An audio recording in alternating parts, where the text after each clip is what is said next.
Coming up on Citrus TV News live at 6, a bus in Jerusalem was attacked today. We'll have all the updates for you. And voters in New York hit the polls tomorrow. I'll tell you what the issues are that matter most to viewers like you. And the 120th running of the Boston Marathon was today. We'll have the winners coming up. And students today flocked outside to celebrate one of the first great days of spring.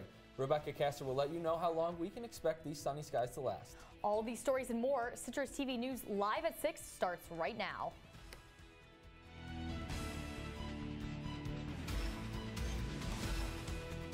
From the Citrus TV studios, this is Citrus TV News live at 6, your campus news leader. Good evening and welcome to Citrus TV News live at 6. I'm Josh Bazan. And I'm Kathryn Robinson. Syracuse forward Malachi Richardson will enter his name into the draft, and that's where we start tonight.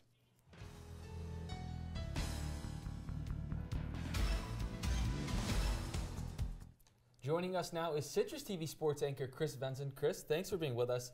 So Malachi Richardson has entered his name into the NBA draft, but that doesn't necessarily mean he's gone for good. Well, no, because he did not hire an agent, he still has the option per NBA mandated rules to come back to school next year by May 25th, if he decides by May 25th. So basically now he'll go out and he'll attend the combine and participate in the combine. He'll meet with teams, have interviews, get a feel for how NBA evaluators see him and where he might go in the draft, and then he can make his decision whether or not he's going to return. So if he does decide to leave next year, what will that mean for the men's basketball team? Well, if he heads out, that means Syracuse has lost their top two scorers from this season, meaning they're going to have to create a lot of offense with unproven talent. They have Tyus Battle, the freshman four-star guard, coming in next year, and Matthew Malloy, who's the power forward, 6'8", very athletic, very good prospects, but it's a lot of unproven talent, so it's be kind of up in the air where our offense will be next year. Thanks, Chris. Senator Amy Klobuchar came to campus with Mayor Stephanie Miner today. The two visited the Maxwell School and sat down in a seminar to talk about their experiences as women in politics.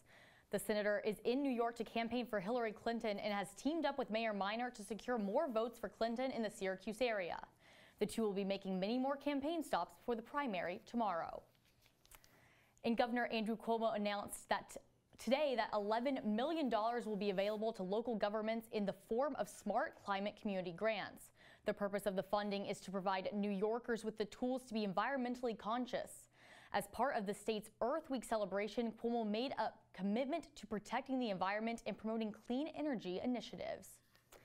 And the University at Buffalo accidentally sent over 5,000 acceptance letters to students who actually were not accepted.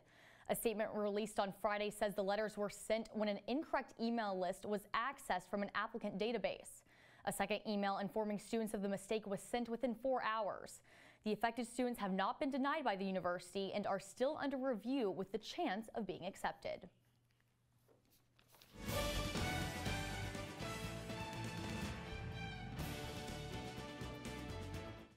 The New York presidential primaries are tomorrow, and candidates from both parties are still fighting for the nomination.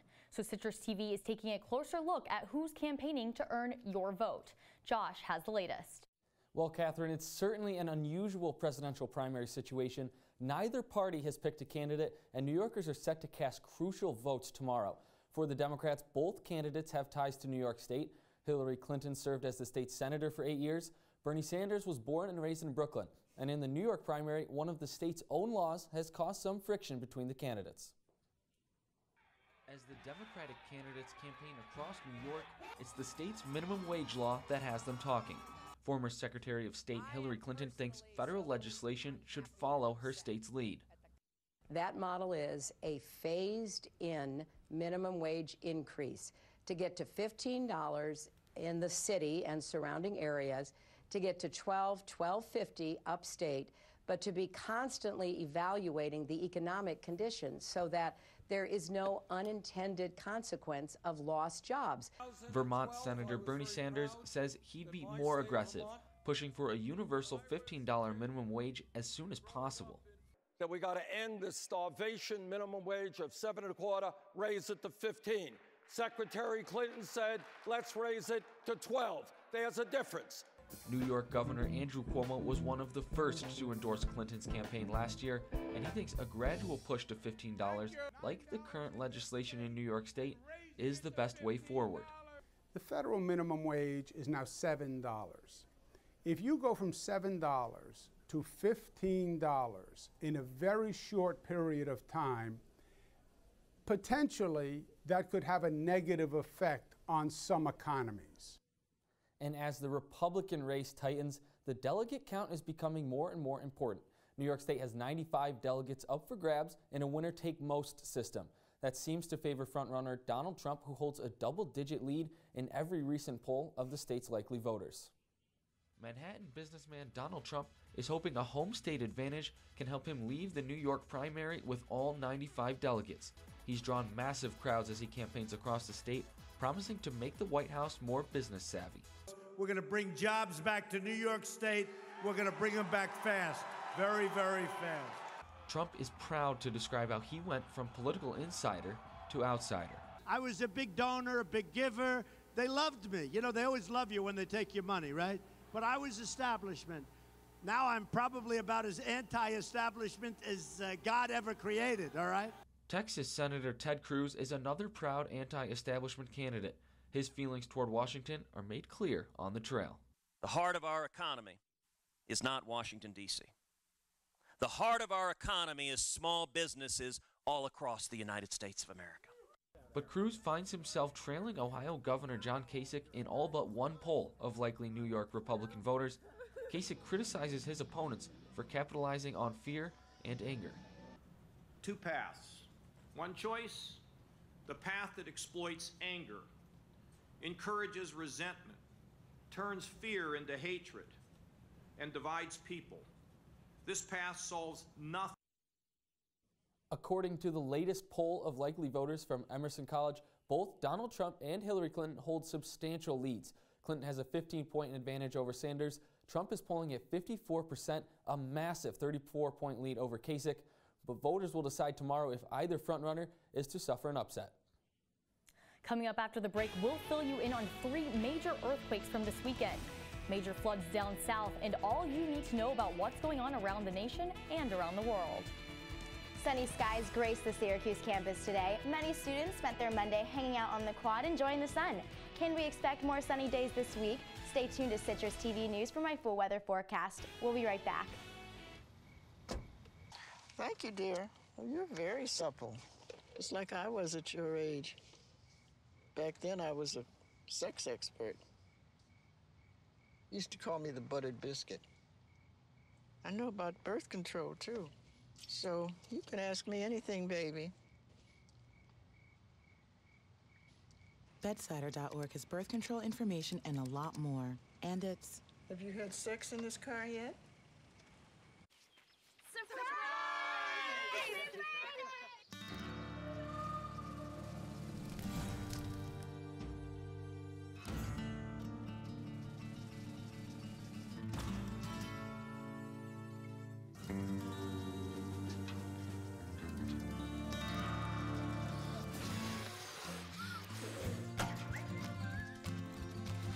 Preventing wildfires.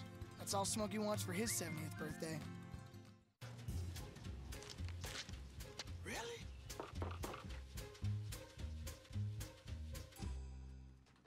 Buzz, what's up, man?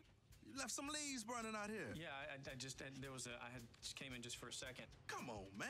If it's too hot to touch, it's too hot to leave. You could torch the whole neighborhood. It's a good point there, Smokey. 9 out of 10 wildfires are caused by humans. Only you can prevent wildfires. Here's your check.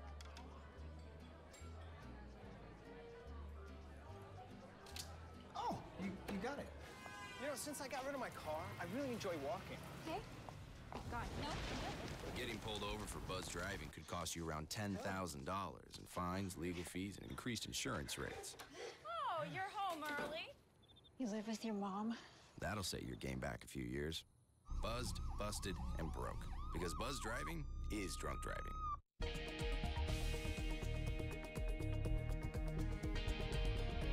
City offices are closed and public transit is suspended in Houston after more than a foot of rain fell in the area.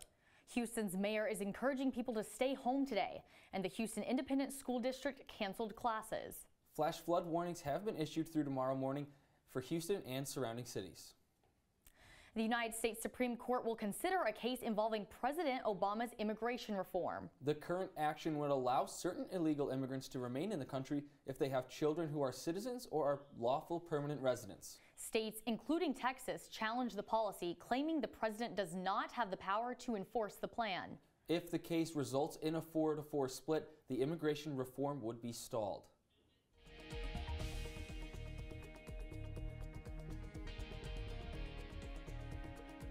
"21 are injured after a bus fire in Jerusalem, and police are saying it was a deliberate attack."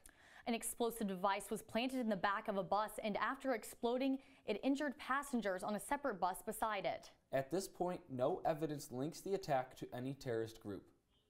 And over 200 people are dead and over 2,000 are injured after the strongest earthquake to strike Ecuador in decades. The 7.8 magnitude quake struck on Saturday night, causing destruction that stretches for hundreds of miles. The nation's president has declared national emergency, and the effects could be felt into parts of Peru and Colombia. 2 earthquakes struck Japan over the weekend, killing at least 42 and injuring more than 1,000 others. The first of the quakes on Thursday night was a magnitude 6.4, while the second on Sunday night was a 7.1.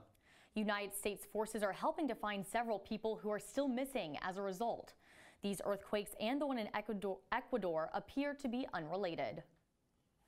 And the Brazilian Senate will consider the case to impeach President Dilma Rousseff.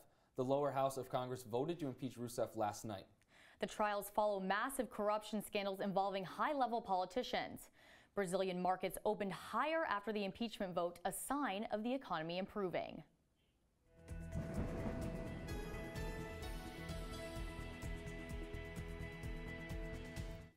And Josh, it was sunny skies and happy students on campus today. Isn't that the truth? Rebecca Castor has your full weather forecast. Thanks, Josh and Kathryn. It was a beautiful day here in Syracuse. Currently, it is 74 degrees with sunny skies and a light breeze, making it the perfect evening to spend outside enjoying the fresh air. But will the clear skies stick around? Our radar shows a 40% chance of rain coming in tonight. These showers should come in after midnight, but they shouldn't affect your Tuesday morning. Now, speaking of rain, we're going to zoom out here from Syracuse for a moment and look here at Houston to see how much more rain they're going to see. Here we'll see as we zoom in that more rain is expected this evening and overnight, which could cause additional flooding. Torrential rain in Houston today has led to nearly 900 emergency rescues as severe flooding has trapped residents in their homes. Houston is expected to stay under a severe storm advisory through Wednesday. Now looking back to Syracuse for tonight's weather, the low for tonight is 44 degrees with partly cloudy skies that will give way to the occasional showers overnight.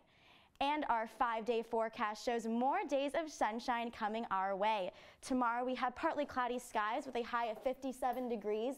Wednesday, sunny skies with a high of 62. Thursdays we'll have some cloud coverage with a high of 69 degrees. And on Friday we're going to see an 80% chance of rain. But Saturday that sunshine is going to come back and we're going to have a high of 55 degrees. So Rebecca, you know when it's sunny like this out, we see students all over the quad. Or is that tomorrow going to be another day that we'll be seeing that same thing? Yeah, tomorrow afternoon the clouds are going to clear out and it should be sunny skies after noon. So you should see students on the quad tomorrow afternoon. And you showed us the Houston is going through some very serious flooding right now. How are they handling that? Yes, this is the worst flooding recorded in Houston since 2001. So the city hasn't had to deal with this in a while, so they're still working out their rescue missions. 900 people stuck in homes, people on can't get to places. They're stuck on the roads. So hopefully the weather tonight won't be too bad, but they do see some rain coming in, but hopefully just those rescue teams will be able to keep getting to people. Definitely. Hopefully they get some relief. Thank you, Rebecca. Coming up after the break, we'll tell you the big winners of both the Pulitzer Prize and the Boston Marathon. But first, Amazon is changing some of their policies. We'll be right back. Wow, these are really good. You act surprised.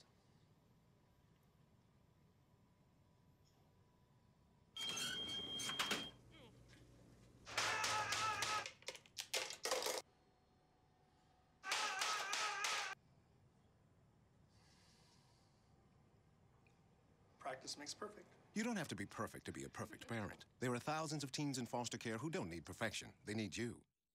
So, I just moved in with this family, and it's embarrassing. The little one, he likes to go outside and crawl around in the giant litter box. I don't know what he's doing. I mean, I was born and I knew how to use the litter box. Look at that. That's disgusting. Oh, poop already. You're making me nervous. Oh, okay, I can't look at this anymore. I really hope he grows out of this, for his sake. Jimmy can't sing, and Tommy can't dance, so we're gonna put some ants in their pants. Aww. Kids will spend 22 minutes watching us, the super duper party troopers, sing about ants in their pants. Isn't that funny? Ants in their pants, they got ants in their pants, they've got ants in their pants. Brushing for 2 minutes now can save your child from severe tooth pain later. 2 minutes, twice a day. They have the time.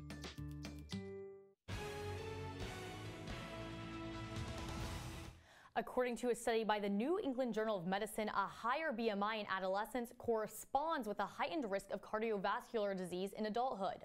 The study followed over 2 million Israeli men and women between 1967 and 2010. And although the 75th and 84th percentile of BMI is still considered normal, the risk for cardiovascular disease was more than doubled among test subjects. And a new study has found that children of same-sex couples are just as emotionally and physically healthy as children of opposite-sex couples. The Journal of Developmental and Behavioral Pediatrics aimed to do a nationally representative survey, unlike previous studies that recruited families. The survey matched families based on characteristics including race, age, and education. And although today is the last day to file your taxes, the IRS is expecting over 13 million people to file for an extension. An extension gives taxpayers another 6 months to file their taxes and helps them avoid late filing penalties. The extension helps those who received forms late or are confused by new forms. With more time to file, taxpayers can be more careful and avoid the mistakes that warrant an amended tax return. And in an attempt to compete with Netflix, Amazon Prime will now offer monthly payments instead of its current $99 yearly fee. For TV and movie streaming only, customers can pay roughly $9 a month. For the full Prime service, including free shipping and music streaming, customers can pay roughly $11 a month. On the downside, both plans cost more per year than the previous $99 up front. And the 2016 Pulitzer Prize winners were announced this afternoon at Columbia University. The New Yorker made a major splash at the event, claiming 2 journalism awards for feature writing and criticism.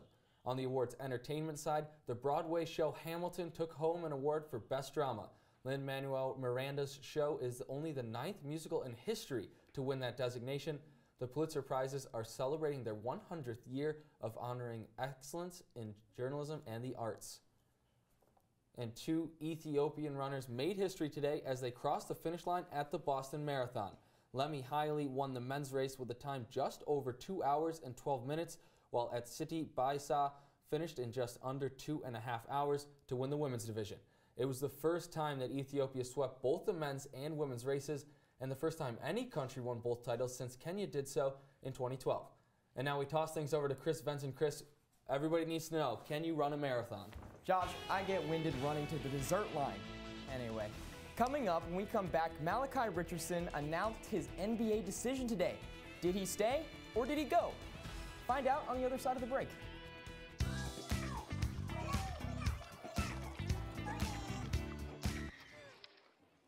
Looks like it's done.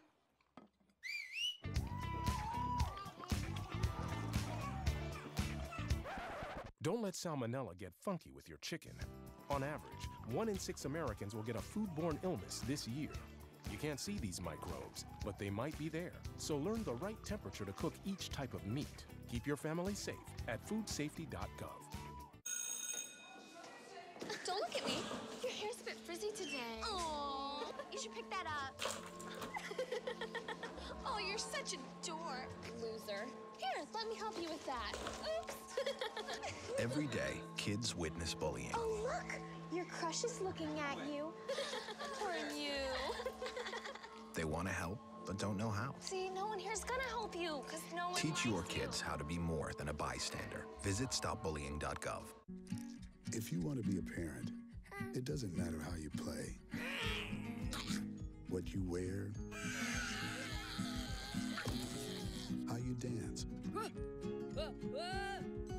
what direction life takes you. You just need to be there. You don't have to be perfect to be a perfect parent. Thousands of teens in foster care don't need perfection. They just need you.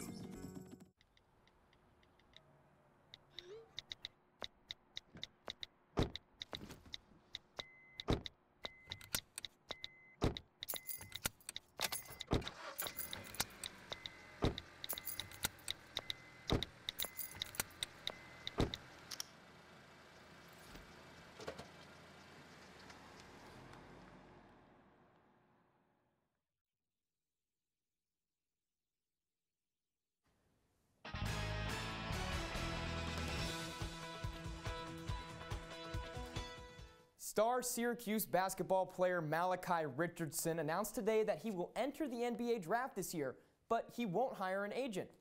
By not signing an agent, Richardson retains the option to return to school and play for Cuse next year. Rules mandate that he has until May 25th to decide whether or not he will return to SU for his sophomore season. In the meantime, he'll have the opportunity to experience the pre-draft process and get a better understanding of where he stands in the eyes of NBA talent evaluators. The freshman have averaged 13 points and 4 rebounds for the Orange this season. And this morning, former Syracuse defensive back Nashawn Howard was formally charged with repeatedly stabbing 2 current players on the team. The incident took place Saturday evening on Syracuse University's South Campus. Howard admitted to the court that he knew the 2 defensive backs that he allegedly stabbed. Syracuse.com reported that the redshirt junior Corey Winfield is in stable condition. The specifics of Chauncey Sism's condition remains unknown, but they believe the redshirt junior is going to be okay. And on the field, North Carolina visited the Carrier Dome on Saturday in an important matchup with the Orange. A loss to the Tar Heels would put Syracuse in jeopardy of missing the NCAA tournament. If we'll take a look now, North Carolina came into this one ranked number 10 in the country, Syracuse struggling in the 4th quarter as of late. But early on, Dylan Donahue finds the end of the net, puts Syracuse up. SU won with 13 minutes remaining in the game. Now we'll head back Syracuse. Luke Goldstock had a goal, and we're going to head it back. SU was leading 9-6 and allowed 3 straight goals. This is the 4th straight. Michael Tagliaferri scored unassisted with 12 minutes left in the 4th quarter. SU leads 7-9. They were trying to come back, but SU's put it behind them. Jordan Evans with the nice behind-the-back goal gives SU a 13-7 win. They could not recover.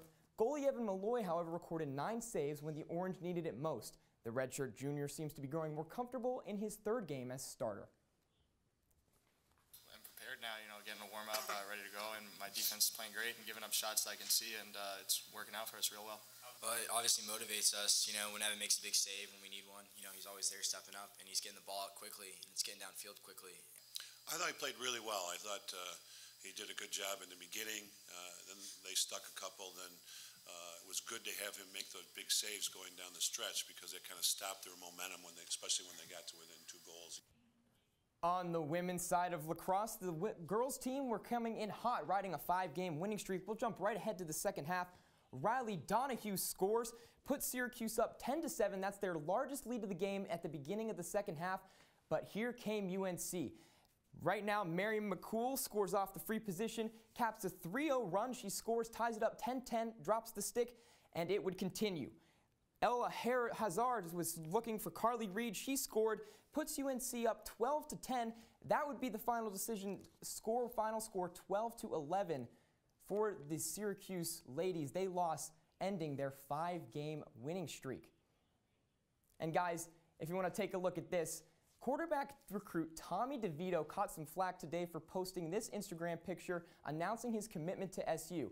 The picture is photoshopped, but showing DeVito in Cuse gear and wearing a crown with the caption, "Take the throne." DeVito was quick to point out that he did not in fact create the picture. However, he was flattered and felt like he should post it. I don't know about you guys, but I think it's a little bit on the arrogant side. I like the picture. It's a cool picture, but I would not have posted it. It's a funny picture. I enjoy it. I enjoy it. But Chris, I want to get back to Malachi Richardson. Do you think declaring for the draft is the right move for him as a freshman? Yes, I do. I think that the way the NBA draft process is set up, it's very player-friendly. John Calipari, the coach for Kentucky, says that if he could, he would send all of his players to the draft just to see they could see their draft stock and, assess their future professions if they think that they can make it in the NBA. SU can only hope that Malachi will return, but for him personally, I think it's a great decision. And we saw about that win, but the Syracuse men's lacrosse team has kind of been slumping as of late. Do we think they'll make the NCAA tournament? Well, the NCAA tournament is a little bit in the distance. They still have to get by Binghamton and go through the ACC tournament. But yes, the UNC Chapel Hill win was big for Syracuse. I think that they've solidified their position in the tournament.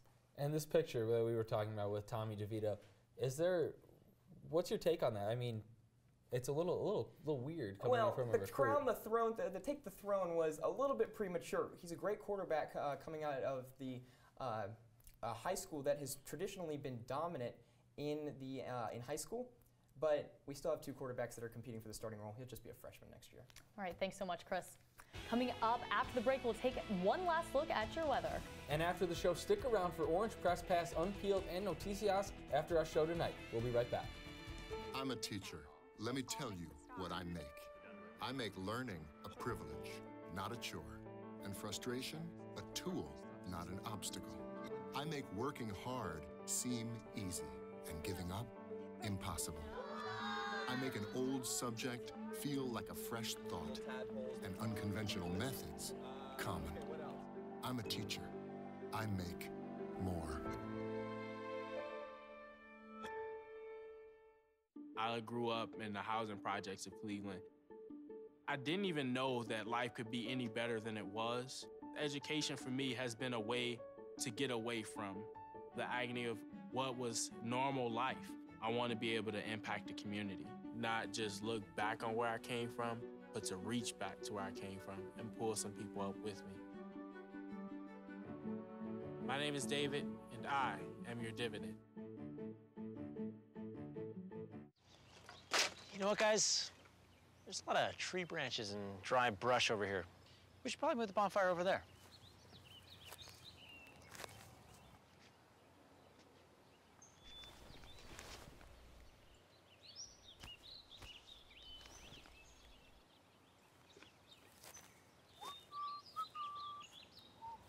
I'm guessing Smokey liked that idea.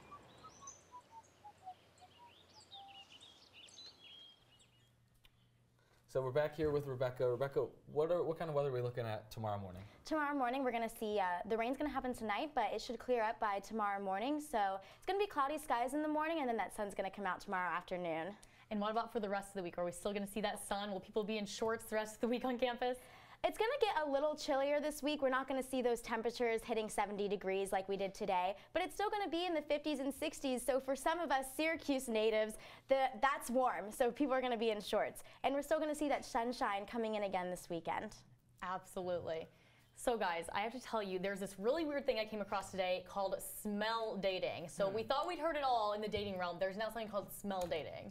So you were telling me about this. They take your body odor. Yes. And they match you with someone based on their body odor. Exactly. I've heard of that. I've heard that if you think somebody smells good, then biologically it means that you're attracted to them. Is that part of the science? You think they smell good when they smell bad?